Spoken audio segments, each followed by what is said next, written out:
Sup, creatures? As you guys know, I'm a WWE fan. This is my top 10 worst WWE champions of all time. Number 10 is Sheamus. Sheamus is just a wrestler I could never get into. He's just so boring, and the crowd really just doesn't care for him. I swear, every time I watch Raw and I see him come out, or if I see the advertisement that he's wrestling, I really just change the channel.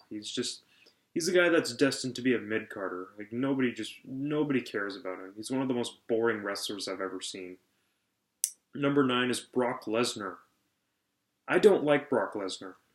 He doesn't deserve any of the success he has gotten in the WWE that he's been given in the past few years. And having a part-timer as a champion is just awful. You know, it kind of wastes the rest of the card, you know. Underutilized talent that deserve a title shot. They don't get anywhere because this guy, he comes in every 6 months and defends the title.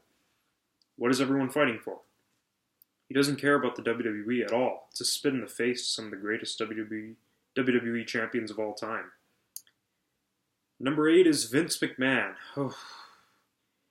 Usually when non-wrestlers hold the title, it's always just terrible for the fans. Vince didn't wrestle that often, and he wasn't the best wrestler, so yeah, it was pretty bad. Number 7 is Mark Henry.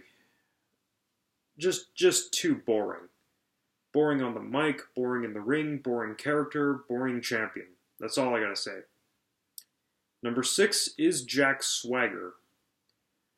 When Swagger won the title, it was around the time I stopped watching WWE for a while, because all my favorites were gone. He was booked to be superior to all of his opponents, but he was just one of those wrestlers that they tried to build up. But in reality, none of us were interested. Yet, they shoved him down all the fans' throats. He was just never taken seriously as a world champion. Number 5 was Psycho Sid.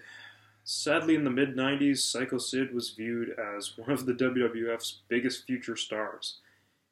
Too bad he was just really overrated. His mic skills were notoriously terrible, and he just didn't have the look or the character to be a good WWE champion that would draw at all. Kind of wonder where Bret Hart was at the time. Number 4 is The Big Show.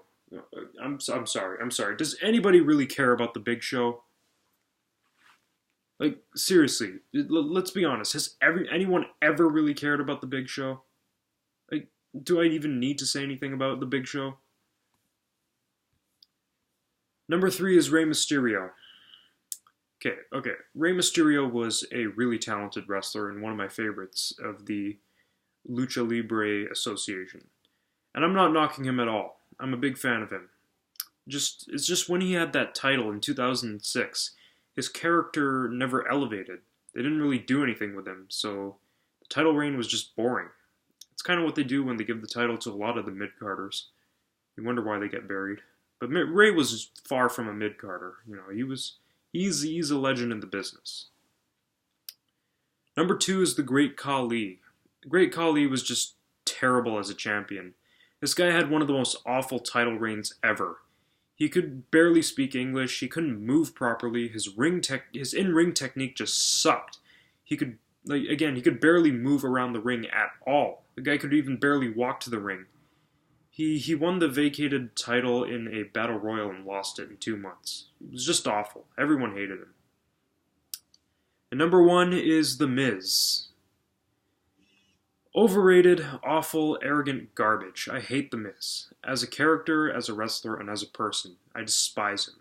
He's nothing but a reality TV star who needs a bigger ego check than Hulk Hogan. Not knocking Hogan.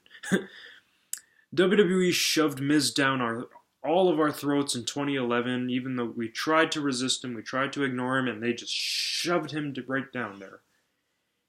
And they actually put him in the main event at WrestleMania against John Cena for the WWE title, at one of the worst WrestleManias of all time that only had one good match on the show. And this match was not it. It was horrible. And there you have it. That's my top 10 worst WWE champions of all time. Thanks for watching and rock on.